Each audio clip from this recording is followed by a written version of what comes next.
Hi there, brothers and sisters. I want to share on a topic today about God's heart for our weaknesses. God's heart for our weaknesses.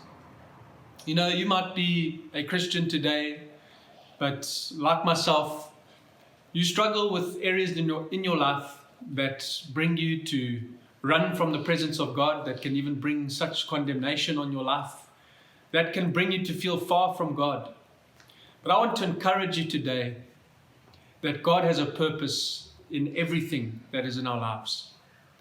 To start off with, however, we know that what Jesus did on the cross accounted for every weakness, sin, illness, ailment in our life.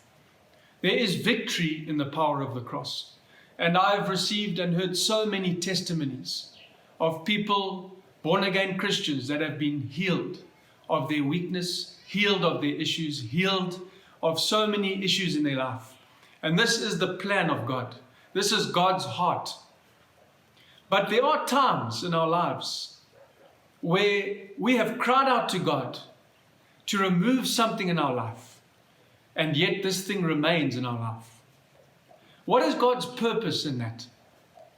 It's amazing. In James chapter 1, it says there in verse 13, "Let no one say when he is tempted that I am tempted by God.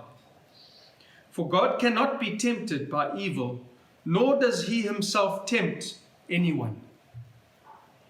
I want to encourage you, brother and sister. God's heart and purpose in our weaknesses that are in our lives are not to destroy us, but he wants to see in us a heart of perseverance, a heart that clings to him in our weakness, a heart that is trusting him. And while we are trusting God, God can use these weaknesses in our life to change us. God can use these weaknesses in our life to bring us to be more like Jesus Christ himself.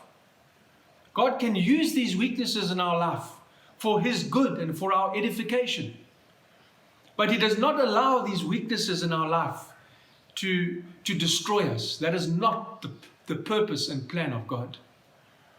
When we look at the life of Paul, we know he had a thorn in his flesh.